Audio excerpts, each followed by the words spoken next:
Bem, pessoal, vamos agora para a segunda lei de Newton. Eu preferi cortar o vídeo da primeira lei, eu ia fazer tudo junto, mas eu preferi cortar porque ficou muito grande.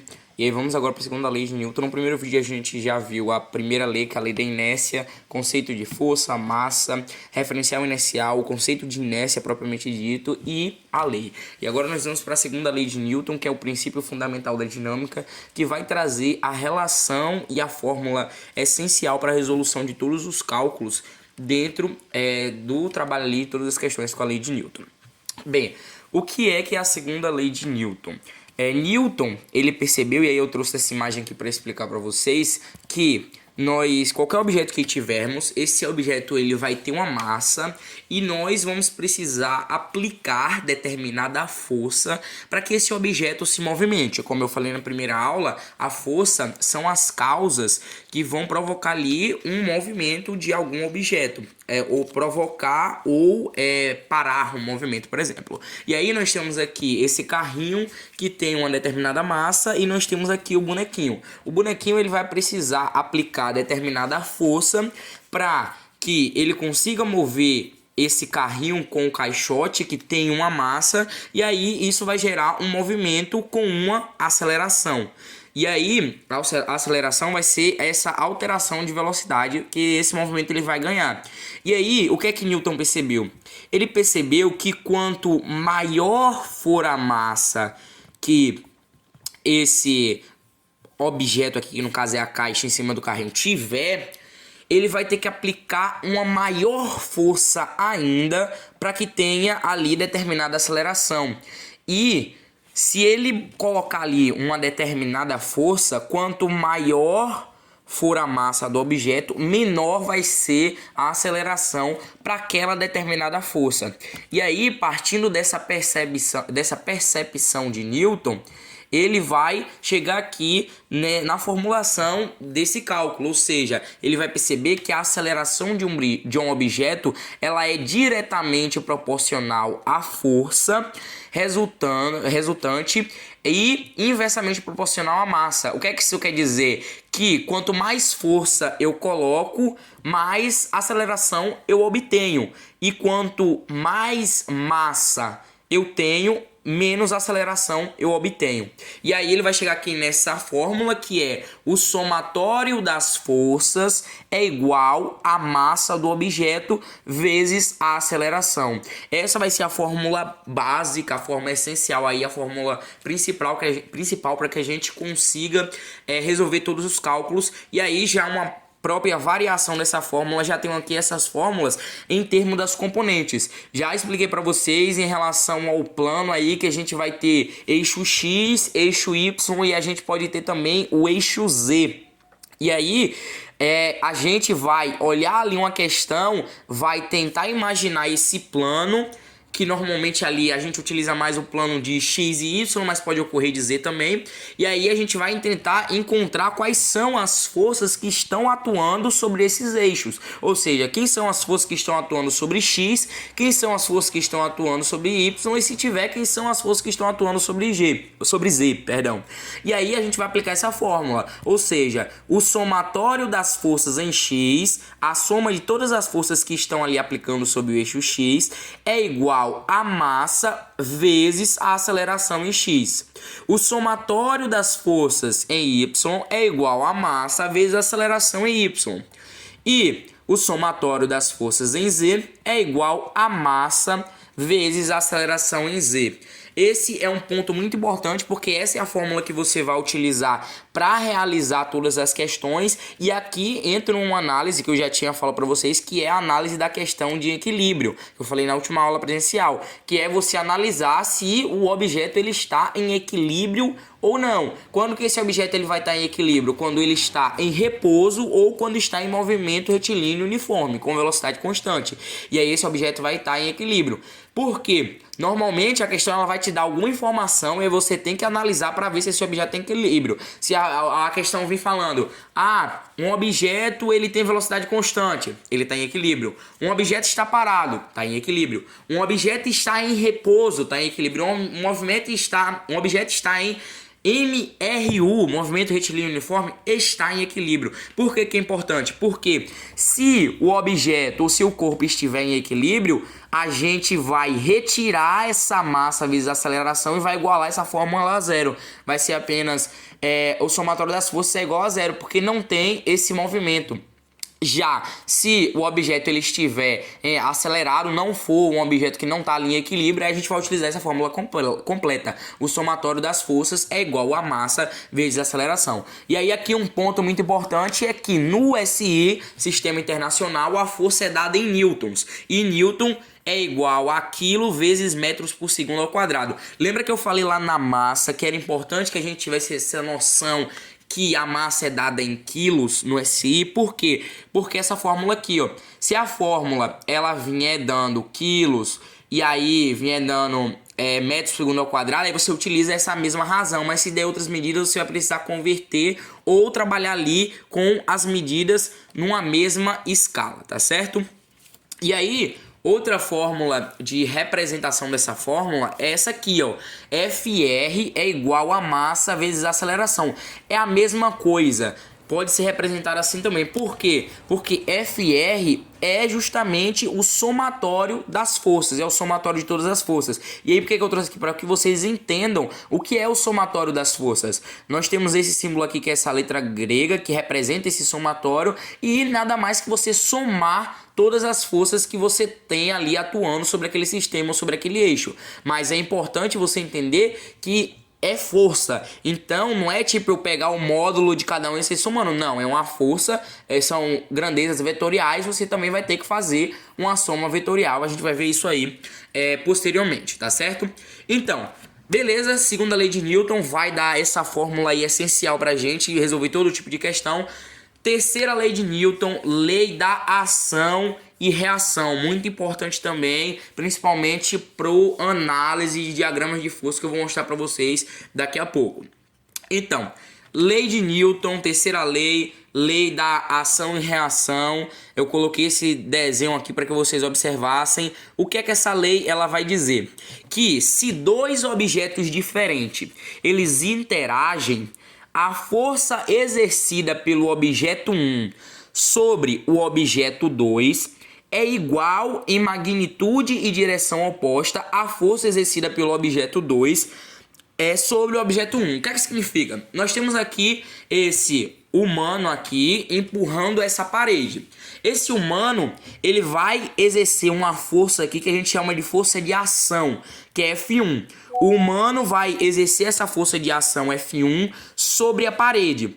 Consequentemente, a parede vai exercer uma força de reação, que é F2, sobre o ser humano.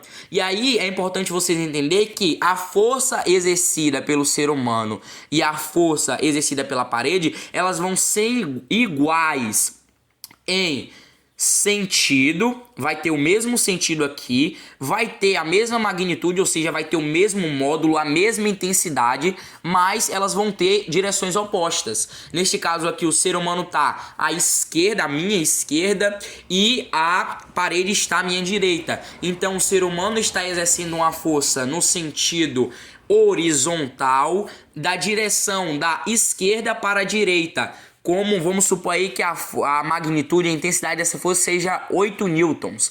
Já a parede vai exercer uma força com a mesma intensidade, 8 newtons, com o mesmo sentido, ou seja, na horizontal, só que a direção vai ser diferente, já vai exercer uma força da direita para esquerda. E aí é muito importante vocês compreenderem esse conceito, que é, por exemplo, quando eu dou um murro na parede, eu estou aplicando uma força na parede. A parede ela vai exercer uma força de reação contra a minha mão. Só que minha mão é muito mais frágil que a parede. Então, não vai acontecer nada com a parede, mas pode ali muitas vezes machucar a minha mão. E aí, como eu falei para vocês, isso vai ser muito importante para que você entenda e consiga fazer o diagrama de forças.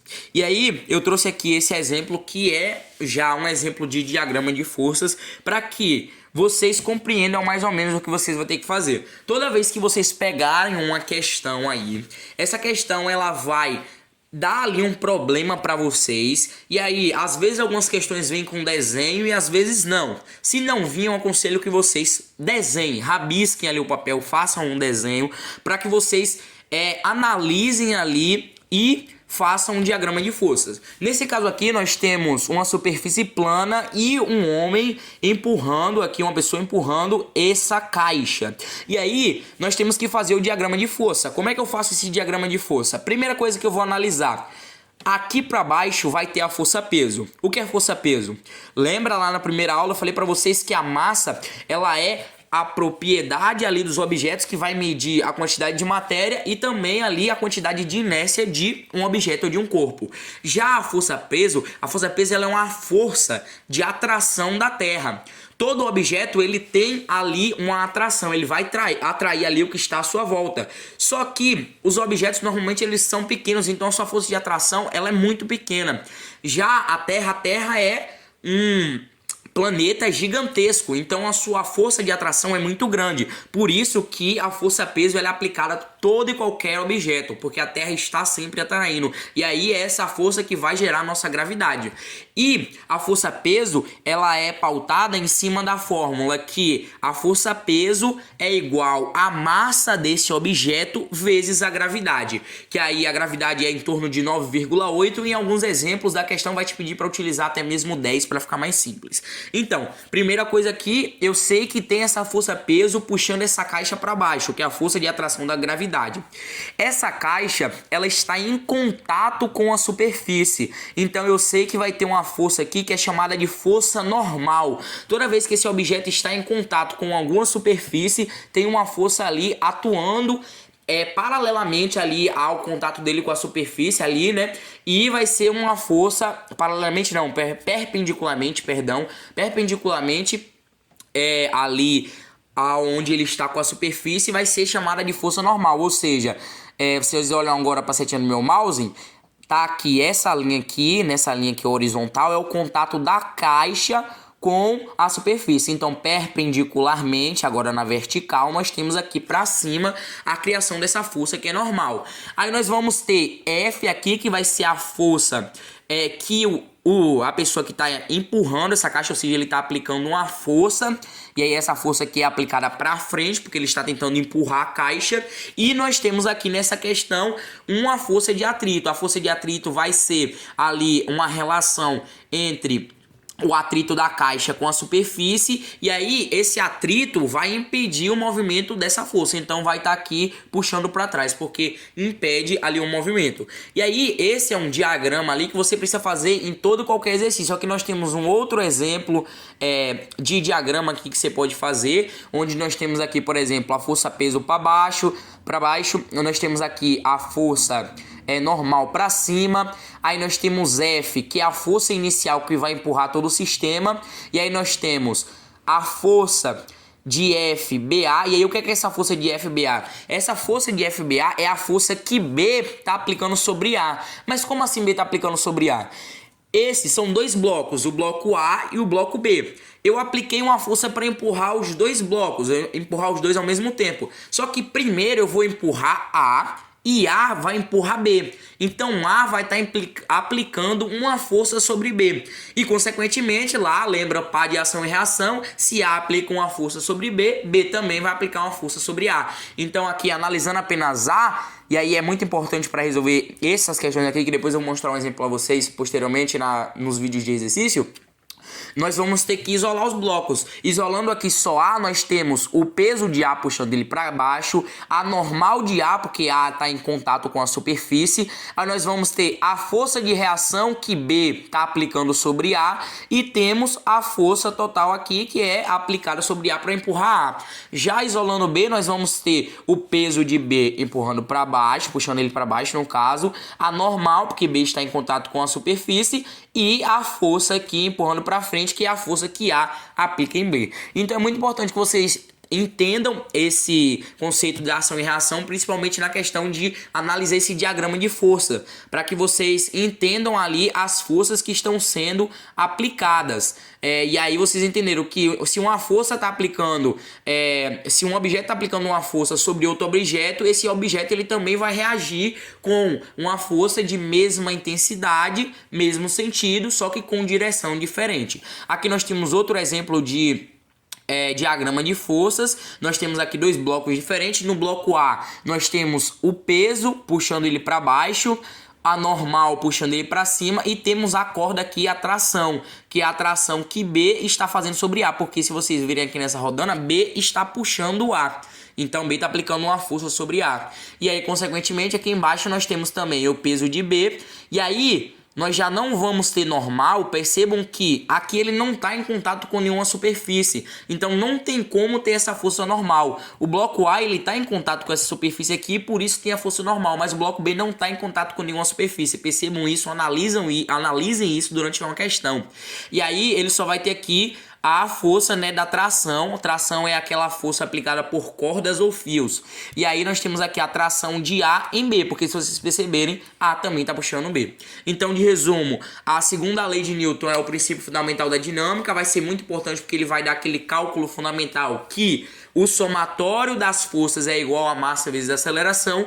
E a terceira lei, ela vai te dar a teoria aí de que sempre que um objeto aplica uma força sobre outro objeto, esse outro objeto também replicará essa força como uma reação com uma força de mesma intensidade, mesmo sentido, só que direção oposta. E aí, algo muito importante que vocês entendam é que para se ter um par de ação e reação, você tem que ter dois objetos diferentes. É um objeto aplicando uma força de ação e o outro objeto respondendo ali com uma força de reação. Não podem ser ali duas forças no mesmo objeto. É por isso que aqui, ó, a força normal e a força peso, elas não são um par de ação e reação, porque elas estão sendo aplicadas sobre o mesmo bloco, sobre o bloco A. Então tem que se ter esses dois objetos diferentes, tá?